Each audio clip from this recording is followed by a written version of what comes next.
Pottercord. We hope you're all having an amazing morning or whatever time it might be for you.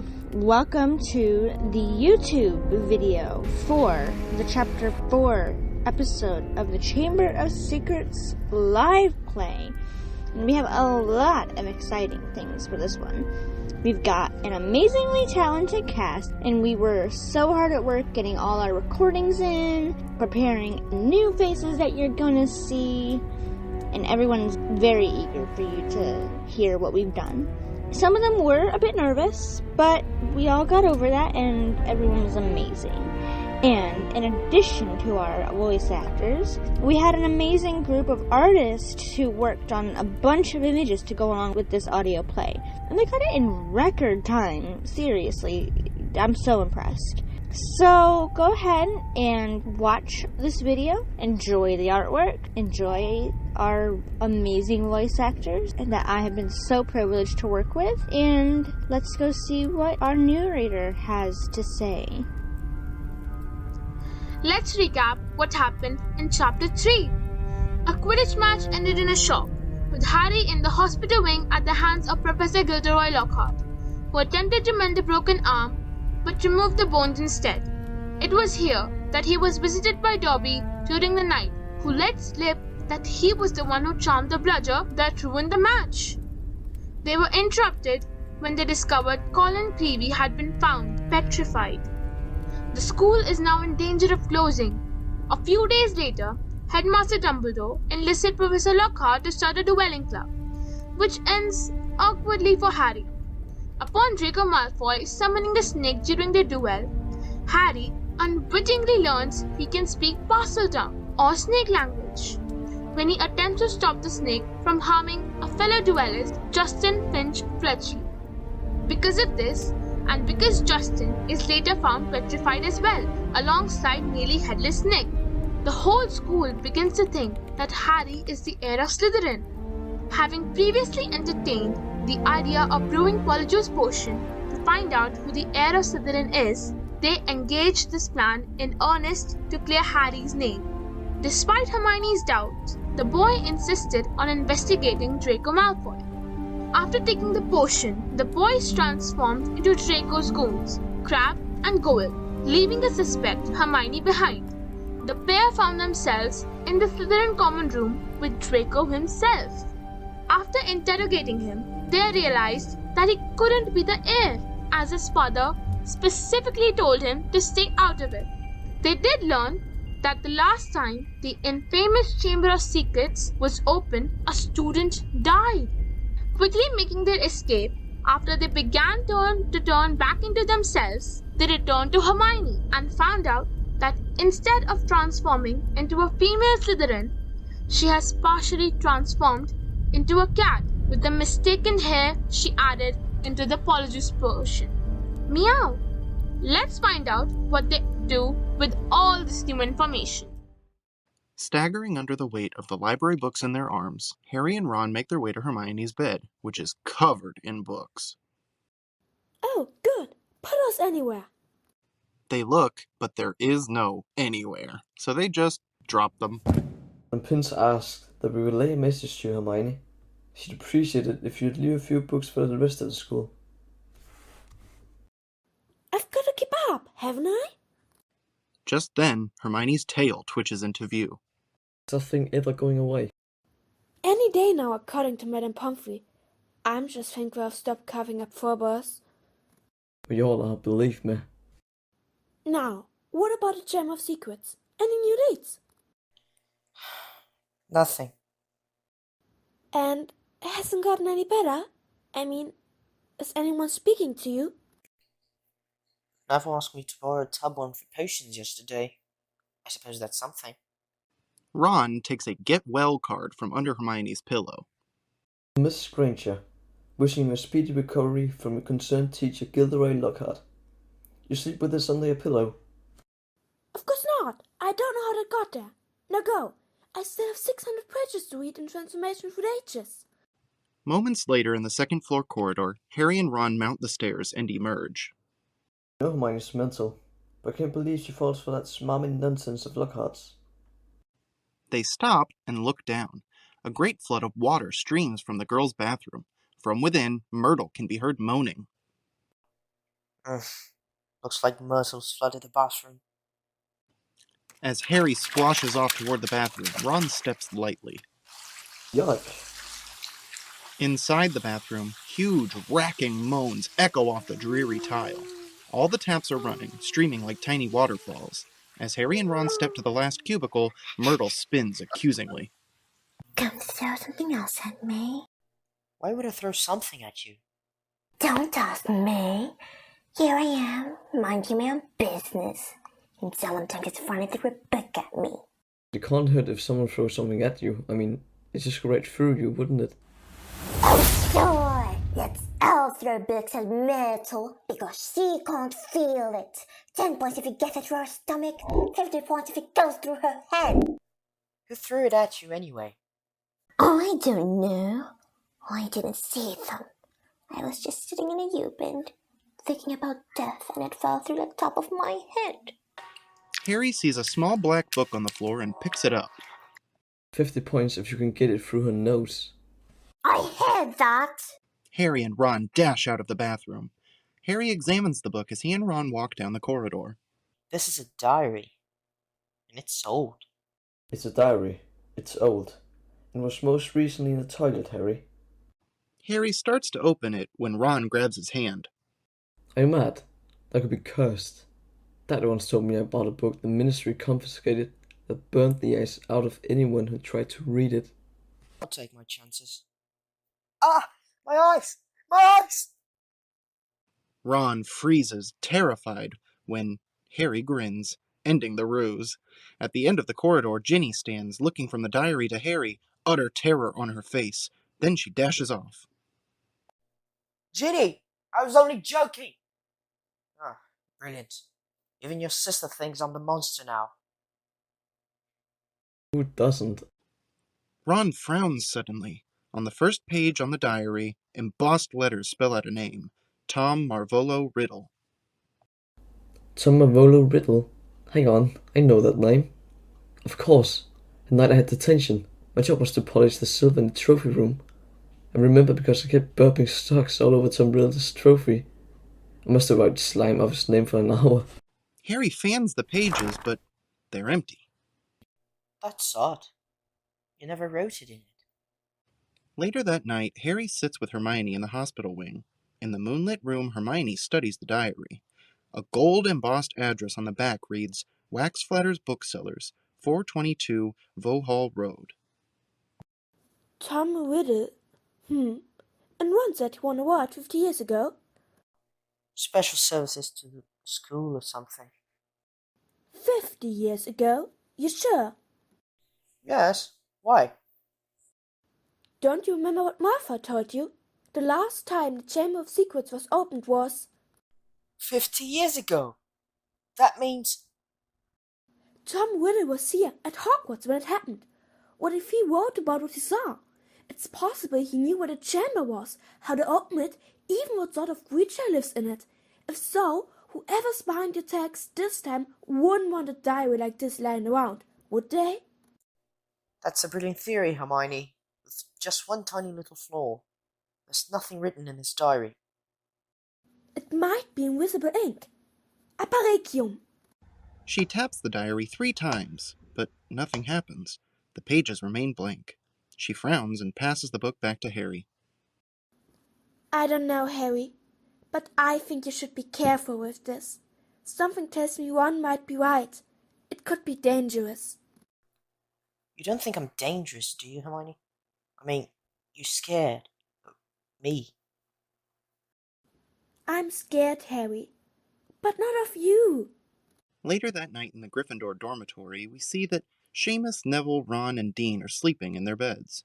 One bed is empty, though. Out in the common room, we find Harry sitting alone, flipping through the blank pages of the diary. He starts to set the diary aside, then notices a bottle of ink sitting on the desk. An idea flickers. Taking his quill, Harry dips it and hesitates.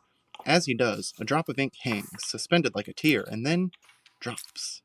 The ink blazes briefly and then vanishes, as if it were sucked into the page. Excited, Harry dips his quill again and, this time, writes, "My name is Harry Potter." The words blaze and then vanish. Slowly oozing out of the page comes a response. "Hello, Harry Potter. My name is Tom Riddle." Harry's mind races. Deciding, he mutters the words he writes. Do you know anything about the Chamber of Secrets? Yes. Can you tell me? No. Harry frowns, but slowly new words ooze to the surface. "But I can show you." Harry waits, intrigued. Then suddenly, the pages flutter wildly, stopping on June the 13th. On the page, a tiny square shimmers, like a window. Harry lifts the book, puts his eye close, and pitches forward, spilling through the widening window into a whirl of color and shadow, tumbling onto his feet. In a torchlit corridor, everything is desaturated, save for Harry, who retains the true rich colors of the present. He glances about, disoriented. He then spies a boy at the end of the corridor, peering around a corner. A flurry of shadows dances on the wall beyond the boy, revealing the presence of others, unseen, in an adjoining room. As Harry advances, low voices emanate from the shadows. As he reaches the boy, Harry speaks in a whisper. Excuse me, can you tell me where I am? Hello? The boy doesn't respond. Eyes stalk to the activity in the adjoining room, which Harry sees now is the entrance hall. A group of elder witches and wizards, Hogwarts professors, talk amongst themselves, then abruptly go silent. Make way for two young wizards bearing a stretcher. Riddle. The boy wheels and looks right through Harry. Harry turns too. It's Dumbledore, 50 years younger. Professor Dumbledore. It is not wise to be wandering around this late, Tom. Yes, Professor. I suppose I just had to see for myself if... Riddle glances towards the young wizards, watching them carrying the stretcher out of the hall into the night. The rumors were true. I'm afraid they are, Tom. About the school as well. They weren't really close Hogwarts, were they, Professor? Headmaster Dibbit may have no choice, I'm afraid. So, if it all stopped, if the person responsible was caught... Is there something you wish to tell me, Tom? No, sir. Nothing. Dumbledore studies Riddle for a moment. Very well then. Hurry along. Dumbledore strides directly past Harry, not seeing him there. When he is gone, Riddle moves quickly towards the dungeon steps. Up ahead, a splinter of light leaks through a door. Riddle puts his eye to the crack. Inside, someone is speaking. Come on, Aragog. Gotta get you out of here. Come on now. In the box. As Riddle pushes the door clear, Harry sees a second, smaller room. Crouched by a box is a huge boy, young Hagrid. A strange clicking noise comes from the box. Evening, Hagrid. Hagrid slams the door shut. I'm going to have to turn you in, Hagrid. I don't think you meant it to kill anyone. No, you can't. You don't understand. Hagrid, the dead girl's parents will be here tomorrow. The least Hogwarts can do is make sure the thing that killed their daughter is slaughtered. It wasn't him. Aragog never killed no one. Never. Monsters don't make good pets, Hagrid. Now, stand aside. Riddle draws his wand, blasts the closed door off its hinges, extinguishing the torches within. Harry gasps. A loathsome creature with a tangle of black legs, a gleam of many eyes, and a pair of razor-sharp pincers scuttles out of the shadows. As Riddle points his wand at it, Hagrid leaps. No! As they tumble onto the floor, the entire room whirls off its axis, spinning, and Harry finds himself plummeting through color and shadow again, falling flat on his back to the floor of the Gryffindor common room. the ceiling above spinning, slowly to a stop. Harry rises and dashes upstairs. Ron! Ron! What's happened? It was Hagrid. Hagrid opened the Chamber of Secret 50 years ago. The next day on the school grounds, students are hurrying to their classes. We see Harry, Ron, and Hermione walking together across the grounds. It can't be, Hagrid. It just can't be. We don't even know this riddle. He sounds like a dirty, rotten snitch to me. The monster had killed someone, Ron. What would any of us done? Look, Hagrid's our friend. Why don't we just go ask him about it? Will that be a cheerful visit? Hello, Hagrid. Tell us, have you seen anything Mad and Harry loose in the castle lately? Mad and Harry? Wouldn't be talking about me now, would you? The trio wheels, spotting Hagrid grinning at them. They instantly look guilty. No! Hagrid looks at them curiously. Harry nods to the strange canister in his hand. What's that you've got, Hagrid? Flashing like repellent. For the mandrakes, you know. According to Professor Sprout, they still got a bit of growing up to do. But when their acne clears up, we'll be able to chop them up, stew them, and get those people in the hospital unpetrified. Till then, you three better watch yourselves, alright? They nod, watching Hagrid lope away. Just then, Neville comes running up. He looks pale with fright. Harry, I don't know who did it, but you better come. They rush back to the Gryffindor dormitory, where Harry's space is a disaster. His trunk is rifled, his drawers are flung open, and bedclothes are strewn on the floor. It had to be a Gryffindor. Nobody else knows our password. Unless it wasn't a student. Well, whoever it was, they were looking for something. And they found it. Tom Riddle's diary. It's gone. Later that day on the grounds, we watch students stream into the Quidditch stadium. Harry, dressed in his Quidditch robes, dashes down the marble staircase with Ron and Hermione. Down below, Ron spies Ginny. Ginny, going to the match? Ginny looks up, startled, then shakes her head and rushes off. I tell you, she gets weirder and weirder by the day. Kill this time. Let me rip, tear. Harry freezes. Ron and Hermione stop, knowing by his face. No, don't tell me. Harry turns as if following the sound, absently touching his fingers to the wall as he glances around. Hermione studies him with great interest, studying his fingers closely, and then, abruptly, Harry turns away, shaking his head.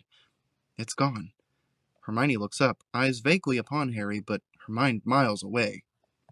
Harry, I think I've just understood something. I've got to go to the library. As Hermione sprints back up the stairs, Harry yells. What do you understand? But she's gone. Harry turns to Ron in puzzlement. The library? Well, that's Hermione. When in doubt, go to the library. Later on, Harry and his teammates are marching toward the Quidditch Tower while the crowd cheers. Alright, listen up now. We play our game. Hufflepuff doesn't stand a chance. We're stronger, quicker, and smarter. Not to mention, they're dead terrified Harry will petrify them if they fly anywhere near him. Well, that too. Just then, Professor McGonagall appears, barring their way. Oh, Professor McGonagall. This match has been cancelled. Cancelled? Well, you can't cancel Quidditch. Silence, Wood! You will return to Gryffindor Tower now. Potter, you and I will find Mr. Weasley. There's something the both of you need to see. Back at the hospital wing, McGonagall pauses outside the door, turning to Harry and Ron. I warn you, this will be a bit of a shock. She opens the door. Madame Pomfrey is leaning over a bed where a girl lies. As she straightens up, we see that the girl is... Hermione? She was found near the library, along with this. Does it mean anything to either of you? She holds up a small circular mirror. Harry shakes his head. McGonagall nods gravely and then leads them out. As they go, we get a closer look at Hermione's hand. Clenched tightly in her stiff knuckles, barely visible, is a piece of paper. That night, in the Gryffindor common room, McGonagall reads from a parchment to the somber Gryffindors. All students will return to their house common rooms by 6 o'clock in the evening. You will be escorted to each lesson by a teacher, no exceptions. I should tell you all this. Unless the culprit behind these attacks is caught, it is likely that the school will be closed. McGonagall turns and walks out of the common room. Instantly, as one, the students begin to talk amongst themselves. Neville speaks up the loudest. Haven't any of the teachers noticed that Slytherins are all safe? Isn't it obvious all the stuff's coming from Slytherin? They are Slytherin. The monster is Slytherin. Why don't they just chunk all the Slytherin out? They can't close Hogwarts. Where do we all go? I don't care what anyone says. As long as Dumbledore is here, Hogwarts will be here. Harry whispers to Ron. We've got to talk to Hagrid, Ron. I can't believe it's him. But if he did set the monster loose last time, even by accident, he'll know how to get inside the Chamber of Secret. That's a start. I heard McGonagall. We're not allowed to leave the tower except for class. I think it's time to get my dad's old cloak out again. Later that night in the dormitory, Harry and Ron grab the invisibility cloak from his drawer. All around them, the other boys sleep. Harry pitches the cloak over himself and Ron, and then they vanish from sight. Out in the entrance hall, Harry and Ron beneath the cloak sneak by an unaware Snape. Out on the grounds at Hagrid's hut, they knock on the door. Hagrid swings open the door, his crossbow in hand. Who's there? Harry and Ron drop the cloak. Hagrid lowers the crossbow. Inside his hut, we see Fang, Hagrid's enormous boarhound. He thumps his tail at the sight of Harry and Ron. Harry points to the crossbow. What's that for? Nothing. I've been expecting. Doesn't matter. Sit down. I'll make tea. Hagrid nervously takes the kettle, spilling the water. Are you okay? Hagrid, did you hear about Hermione? Oh yeah, I heard alright. Look, I have to ask you something. Do you know who's opened the Chamber of Secrets? Hagrid takes a fruitcake and then stops, about to answer, when suddenly there's a loud knock. The fruitcake smashes to the floor. Panicked, Harry and Ron throw the cloak over themselves. Sweating, Hagrid grabs his crossbow, pointing it at the door. Come in. The door opens. A grim Dumbledore enters, followed by a portly man in a pinstripe suit and bowler, Cornelius Fudge. Good evening, Hagrid. That's boss, Cornelius Fudge, the Minister of Magic. Harry elbows Ron to shut him up. Bad business, Hagrid. Very bad business. Had to come. 4 attacks on Muggleborns. The Ministry's got to act. I never. You know I never. Professor Dumbledore. Sir. I want it understood, Cornelius, that Hagrid has my full confidence. Look, Albus. Hagrid's record is against him. I've got to take him. Take me? Where? Not ask about prison. For a short stretch only. Not a punishment, Hagrid. More a precaution. If someone else is caught, you'll be released with a full apology. Just then there's a sharp rap at the door. As Dumbledore opens it, Harry slumps. It's Lucius Malfoy. Already here, Fudge. Good. What are you doing here? Get out of my house. My dear man, please believe me. I have no pleasure at all in being inside your... Do you call this a house? I simply called it the school and was told the headmaster was here. And what exactly did you want with me, Lucius? Dreadful thing, Dumbledore, but the governors feel it's time for you to step aside. This is an order of suspension. You'll find all 12 signatures on it. I'm afraid we feel you're losing your touch. With all these attacks, there'll be no Muggleborns left at Hogwarts, and we all know what an awful loss that would be. Malfoy hands Fudge an official roll of parchment. Now see here, Lucius. Dumbledore's suspended. No. That's the last thing we want right now. If Dumbledore can't stop the attacks, I mean to say, who can? That remains to be seen, but as all 12 governors have voted... And how many did you have to threaten before they agreed? I would advise you not shout at the Azkaban guards like that. You can't take Dumbledore. Take him away and the Muggle boys won't stand a chance. There'll be killings next. Calm yourself, Hagrid. If the governors order my removal, Lucius, I shall of course step aside. However, you will find that I will only truly have left this school when none here are loyal to me. You will also find that help will always be given at Hogwarts to those who ask for it. Dumbledore's eyes drift, unmistakably, to Harry. Admirable sentiments. We shall all miss your highly individual way of running things, Albus.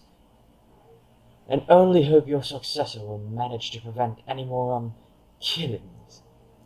Malfoy strides to the door and bows Dumbledore out. Fudge, fiddling with his bowler, waits for Hagrid. Instead, Hagrid stands his ground, taking a deep breath and then carefully saying, If anyone wanted to find out some stuff, all they'd have to do is follow the spiders. That'd lead them right. That's all I'm saying. Fudge stares at Hagrid in amazement, then follows him out. As the door slams shut, Fang starts to howl, scratching at the closed door. Harry and Ron emerge from the cloak. That's right. With Dumbledore gone, there'll be an attack at bay. Look. At the windowsill, a trail of spiders escapes through a crack in the glass. Harry grabs Hagrid's lantern. Come on. Outside Hagrid's hut, Harry illuminates the trail of spiders. They run from the window to the ground, to the dark trees in the near distance. As Harry moves to follow, Ron hesitates. What are you doing? You heard Hagrid. Follow the spiders. I headed into the dark forest. Harry sighs and then heads off. Terrified, Ron grabs Fang and then follows. Why spiders? Why couldn't it be follow the butterflies? Inside the dark forest, Fang crashes through low-slung branches and sharp brambles as Harry follows. Ron gingerly picks his way, and then jumps as Fang howls. Branches snap, a rumbling noise sounds, and then silence. Harry spies something and he points out into the trees. There's something moving over there. Something big. Just then, a blaze of light splinters the trees, blinding them. They start to flee when Ron stops. Harry! Harry, it's our car! Scratched and mud-smeared, with bits of earth and grass sprouting from its headlamps and hubcaps, the Ford Anglia looks half-animal. Ron circles it in wonder. It's been here all the time. Look at it. The forest has turned it wild. Harry nods and then glances back up the slope. Come on, we don't want to lose the trail. A little bit later, Harry and Ron enter a hollow ribboned with shadows. Enormous trees tower over them, strewn with strands of white webbing. Ron steps on a strand and then kicks it off queasily. Harry peers up ahead. At the far end of the hollow, the spiders stream toward a dark opening. As Harry and Ron approach the opening, a clicking sound emanates from within, echoing in the branches of the tall trees, growing louder. Ron falters, glancing about nervously. I don't have a good feeling about this, Harry. Don't panic. As Harry steps to the mouth of the cavern, the air suddenly crackles with movement. Twigs snap and a huge shadow emerges, slowly engulfing Harry. He peers up and sees an ancient spider, the size of a small elephant. As it advances, Harry and Ron back slowly away. Then, its blind eyes catch the light and it stops, as if listening. You do not come from the forest. Your hearts beat like men. Yes, we're friends of Hagrid's. And you're Aragog, aren't you? Hearing this, Aragog's head turns slightly. Hagrid has never sent men into our hollow before. He's in trouble, up at school. There've been attacks. They think it's Hagrid. They think he's opened the Chamber of Secrets, like before. As Harry talks, Ron's eyes dart warily about. Then, a pair of long legs, spider legs, curl slowly around the trunk of the tree to his left. Terrified, Ron nudges Harry, but Harry ignores him. That's a lie. Hagrid never opened the Chamber of Secrets. But if Hagrid never... That means you're not the monster. The monster was born in the castle. I came from a distant land in the pocket of a traveller. Ron turns and sees two crawling silhouettes inching forward, pausing, waiting, watching. Harry! Shh! But if you're not the monster, what did kill that girl 50 years ago? We do not speak of it. It is an ancient creature we spiders fear above all others. But have you seen it? A scrabbling sound echoes above Ron. He glances up and sees a spider crouched on a branch above. I never saw any part of the castle, but the cupboard in which Hagrid kept me. The girl was discovered in a bathroom. When I was accused, Hagrid brought me here. More scrabbling. Ron looks up, and we see spiders in high and low branches dropping downward like paratroopers. Ron grabs Harry. What?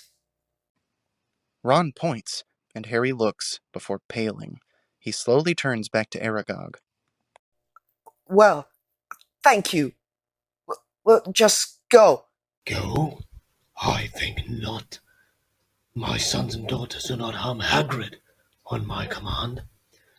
But I cannot deny them fresh meat when it wanders so willingly into our midst. Goodbye, friend of Hagrid. Aragog turns and disappears into the shadows of the cavern. We panic now! Click, click, click! Harry and Ron spin. A gang of 5-foot spiders bar the path ahead. They begin to move forward. Harry and Ron spin again. Spiders everywhere, closing in. Desperately, Harry swings the lantern in his hand. The spiders falter and then creep forward again as the arc of the light chases itself away. Around, and then the lantern goes out. Harry pitches it aside. As one, he and Ron draw their wands. Nice, knowing you. They're done for.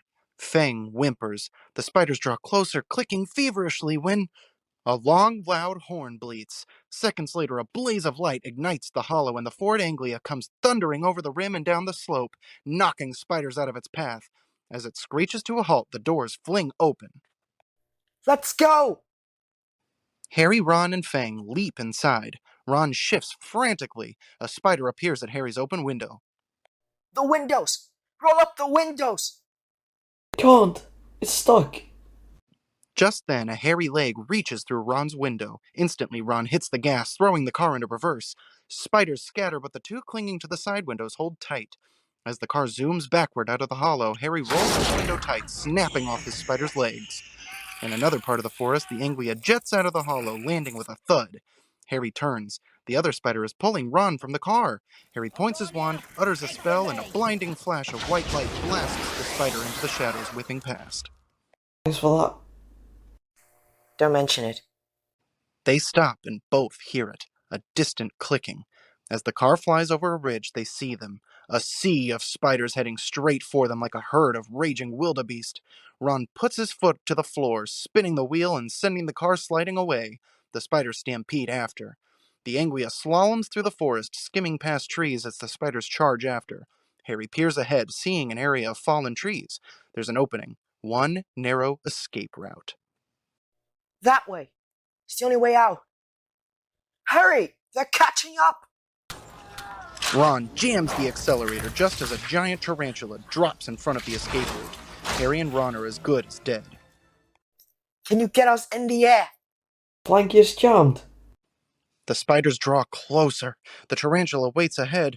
Harry claps his hand over Ron's on the gear shift, pushing. The tarantula's pincers open, ready to kill when the gear shift finally gives. The Anglia's wheels lift and the car flies overhead, leaving the furious spiders below. The car barely avoids the rearing tarantula, then sails over the trees. Back at Hagrid's hut, they land and Fang bolts free. Harry and Ron exit the car warily, then watch it turn and rumble back into the forest. Follow the spiders. Follow the spiders. If he ever gets out of Azkaban, I'll kill Hagrid. I mean, what was the point of sending us in there? What did we find out? We know one thing. Hagrid never opened the Chamber of Secrets. He was innocent. Back in the hospital wing, Madame Pomfrey bars the door, frowning at Harry and Ron. There's no point in talking to a petrified person.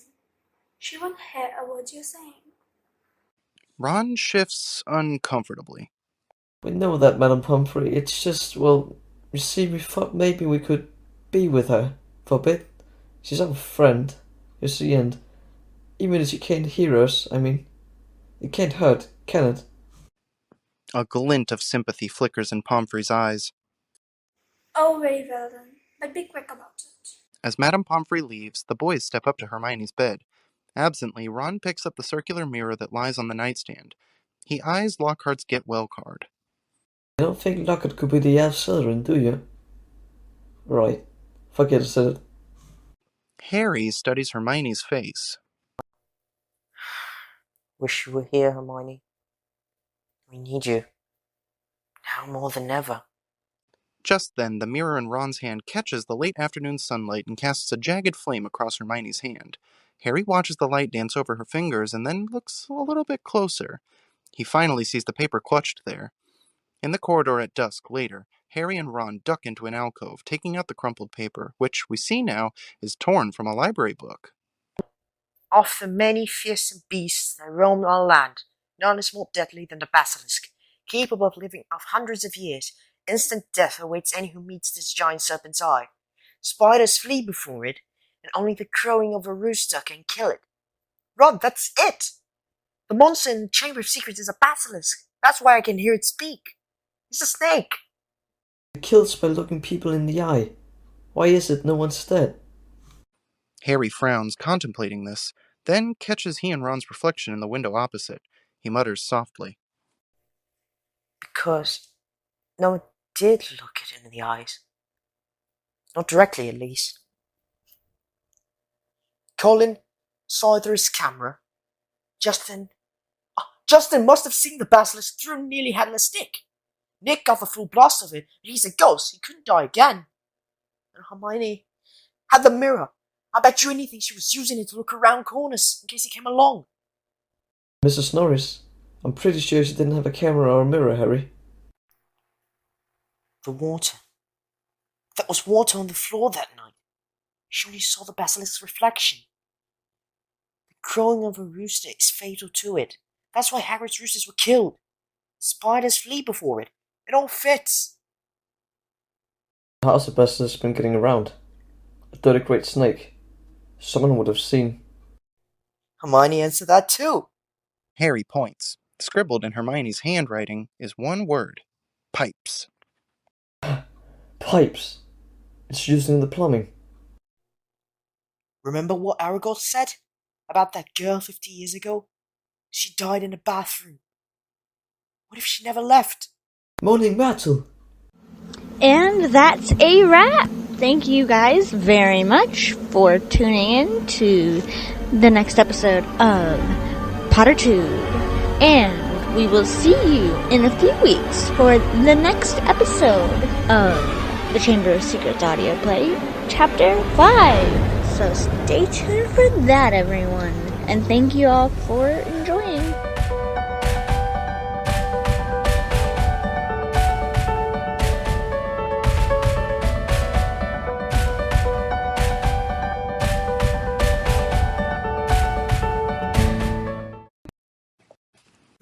Go?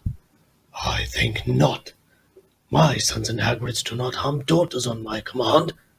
Wait, why did I say that my sons and Hagrid's do not harm daughters on my command?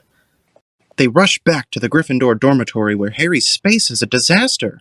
Trunk rifled, words are hard. They are lying. They are lying to your damn faces. Hagrid never opened the Chamber of Secrets. It was Obama.